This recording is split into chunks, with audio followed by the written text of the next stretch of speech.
Sa wakas ay nagbunga ang pananalig ng Boston Celtics sa kanilang tambalan nina Jaylen Brown at Jason Tatum sa pag-angat ng franchise sa 2024 NBA Championship. Tinanghal na Finals MVP si Brown na tinalo si Tatum para sa ikalawang sunod na postseason award. Ang mga awards ay haven't hurt their dynamic kung saan binati ni Tatum si Brown sa social media kasama si Brown na pinuri si Tatum bilang isang MVP din.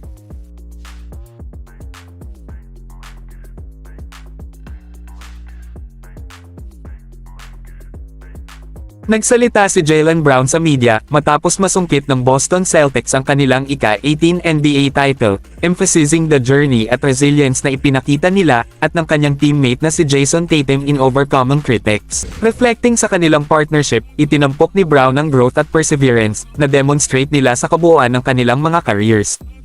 Ang parehong mga manlalaro ay na-draft ng Celtics sa magkasunod na taon, kasama si Brown noong 2016 at Tatum noong 2017. Sina Brown at Tatum, na magkasamang naglaro sa loob ng 7 taon, ay humarap sa maraming challenges, kabilang ang pagsisiyasat ng media at pagdududa tungkol sa kanilang pagiging compatibility and potential na manalo ng mga championships. Sa paglipas ng mga taon, tiniis nila ang ilang mga disappointments, kabilang ang 4 na pagkatalo sa Eastern Conference Finals, para kay Brown at 3 para kay Tatum, pati na rin ang bawat pagkatalo sa NBA Finals.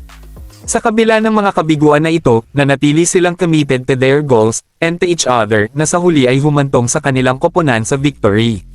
Sa kanilang journey sa kampyonato, naglaro sina Brown at Tatum ng 107 playoff games ng magkasama, the most by any duo, before winning an NBA title. This achievement underscores na ito ang kanilang determinasyon, at kakayahang hadlangan ang negativity at continuous striving for success.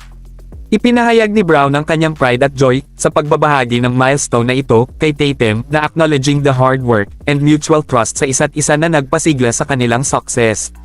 Nagbigay si Tatum ng mahusay na performance na may 31 puntos, 11 assist, at 8 rebound, habang si Brown ay nagdagdag ng 21 puntos, 8 rebound, at 6 na assist, earning ng NBA Finals MVP award.